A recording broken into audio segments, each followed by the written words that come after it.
Olá, queridos. Meu nome é Heraldo Gabri. Eu sou pastor das Assembleias de Deus do Ministério de Madureira. Moro na cidade de Santo Antônio de Pádua, no estado do Rio de Janeiro. E esse é o nosso canal Aos Confins da Terra.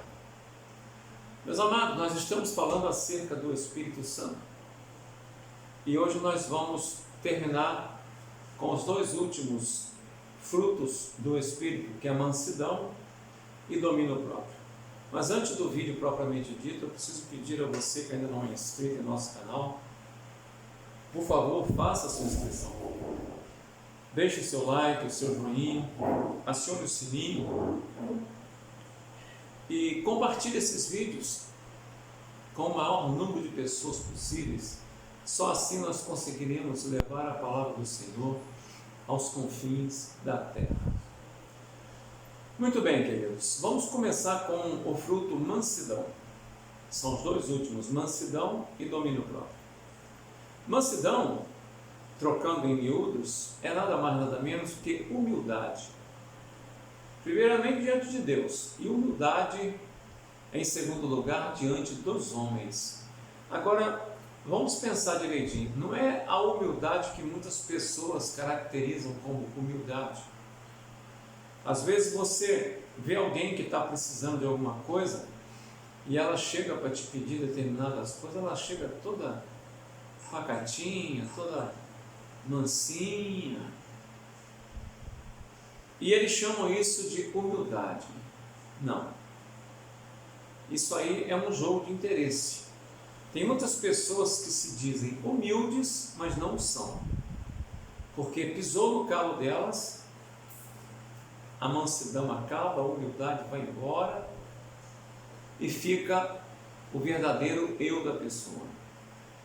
Ser humilde é entender, compreender e aceitar que nós somos pecadores. É nós sermos humildes a ponto de reconhecermos a nossa condição de pecadores. Porque somente assim a gente consegue se colocar no nosso lugar diante de Deus, tá? E também ser humilde diante dos homens. Existem muitas arrogâncias, fanfarronice, muita soberba, muitas pessoas senhores de si. Às vezes são até boas pessoas para se lidar, mas não tem aquela mansidão característica da pessoa que verdadeiramente reconhece que Deus está sobre tudo e sobre todos. Olha só, diante dos homens, se eu não consigo ser humilde diante dos homens, como eu vou ser humilde diante do Deus que pode todas as coisas? Somos culpados diante de Deus, nós não podemos nunca nos esquecer disso. E por isso mesmo, carentes da sua misericórdia e do seu perdão.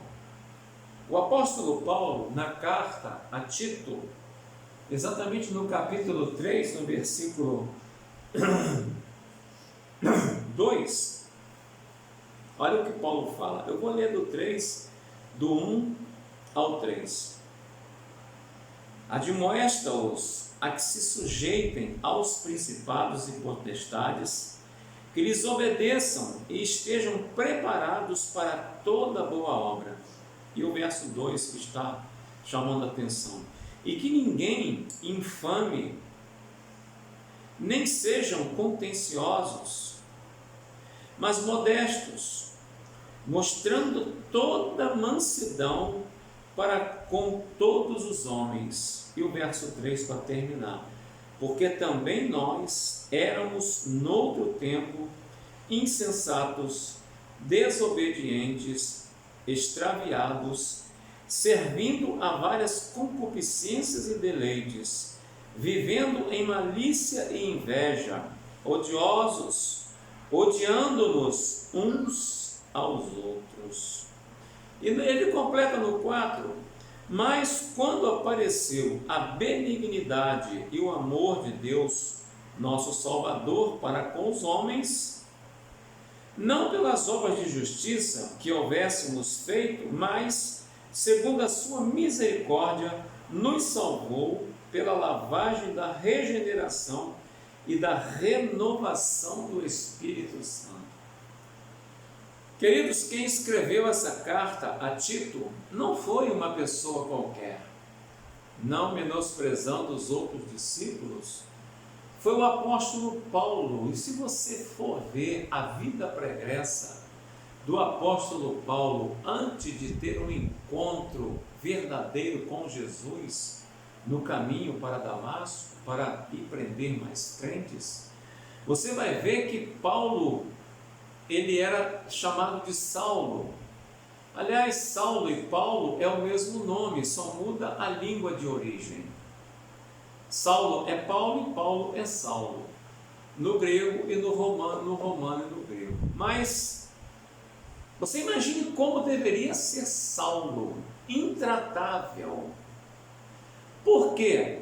Porque tinha posição junto a Gamaliel, que era um homem bem posicionado na sociedade judaica, tinha dinheiro, tinha posses, conhecedor profundo da lei. Imagine quando ele saía para prender cristãos que estavam pregando acerca de Cristo Jesus, como deveria ser o tratamento do então Saulo com os pseudos cristãos, crentes em Cristo Jesus. Não deve ter sido um trato fácil. E a prova é que quando nós vemos que Jesus manda que determinadas pessoas recebam ao então Paulo recém-convertido em suas casas, em suas igrejas, as pessoas ficam atemorizadas. Esse homem não, esse homem é terrível, perseguidor de cristão.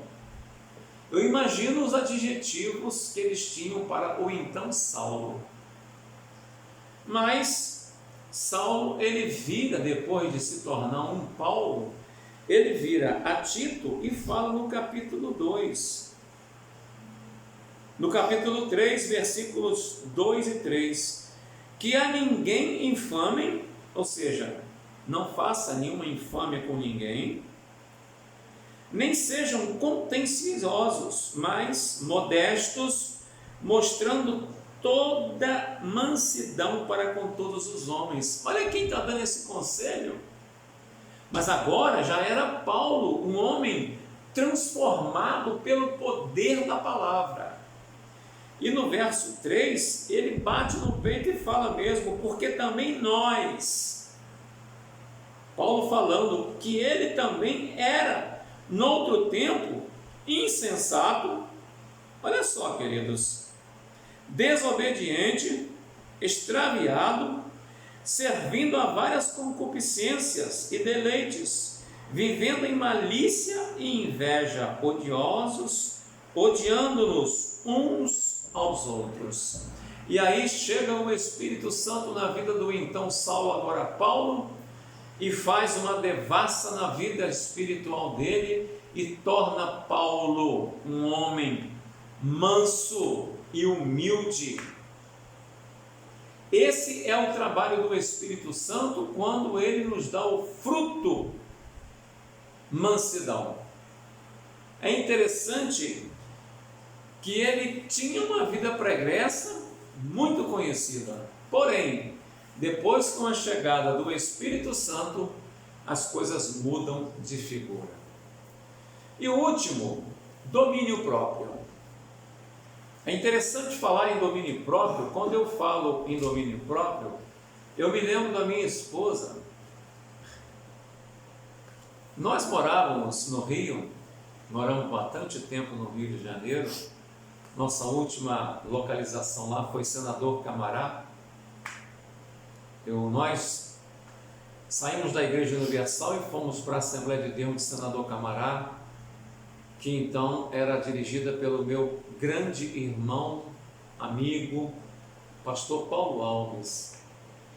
E eu conhecia Jesus há pouco tempo, estava naquele período de adaptação complicado, mas Às vezes a gente passava na estrada do Taquaral e muitas pessoas, não sei hoje, tem muitos anos que eu não vou lá, muitas pessoas tinham o costume de andar no meio da pista ali, desfilando, e eu passava de carro, tinha que diminuir a velocidade, eu ficava zangado com isso, e eu falava, meu amor, que vontade que eu tinha de andar com uma vara na mão para bater nessas pessoas, para elas se mancarem e sair da estrada.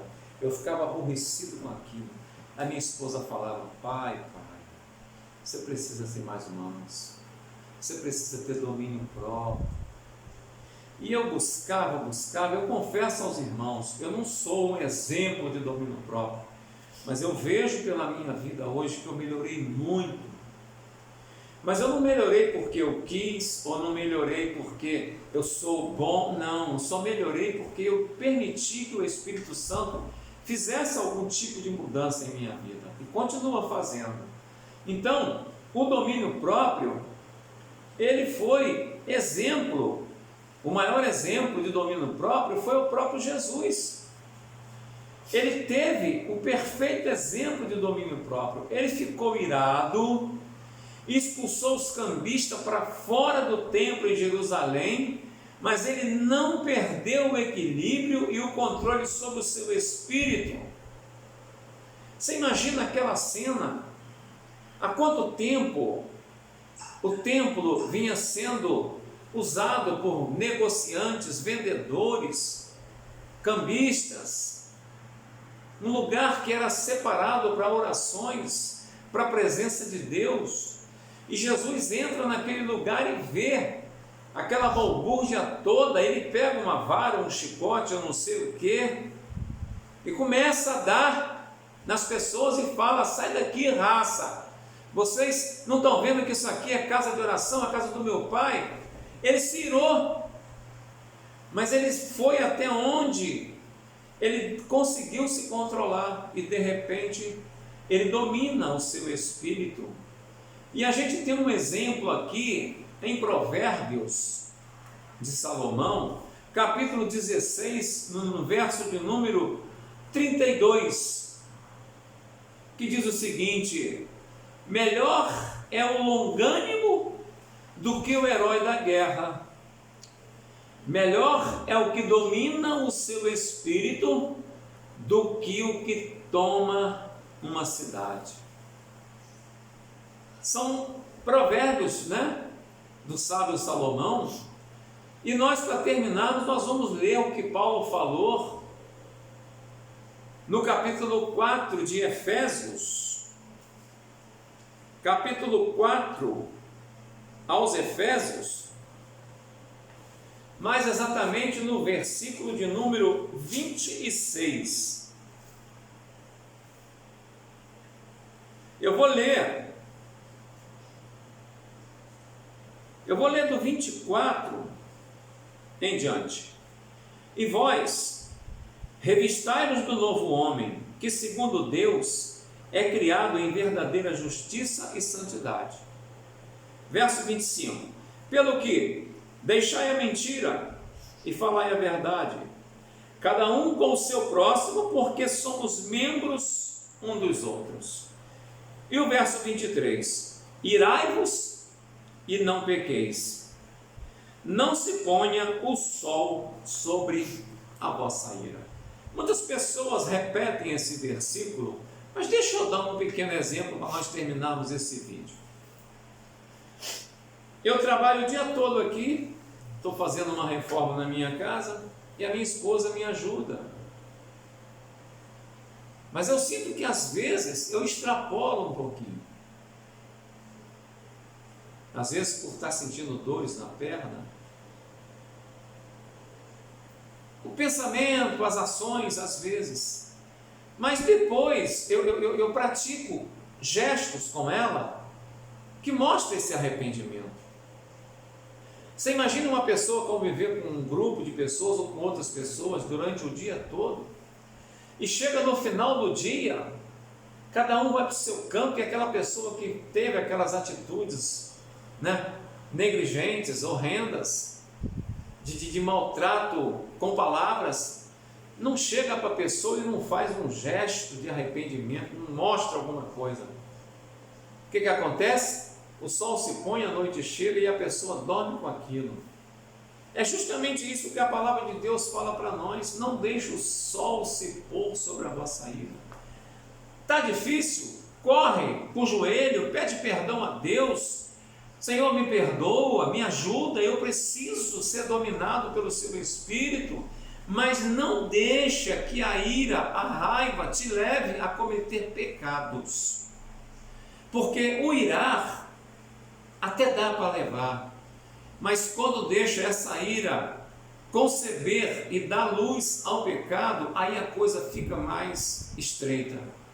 Então, meus queridos, terminamos hoje falando com os dois últimos frutos do Espírito Santo: mansidão, que é humildade, e domínio próprio, que o nosso exemplo maior é Jesus. Então, meus queridos, nós estamos vivendo momentos finais da igreja nessa terra. Estamos vivendo o momento da graça, o tempo da graça, o tempo em que o Espírito Santo está aqui para nos dar um auxílio grande. Ele está aqui para nos convencer do pecado, da justiça e do juízo. Que Deus possa nos abençoar, porque eu creio nessa palavra. E você? Pode crer?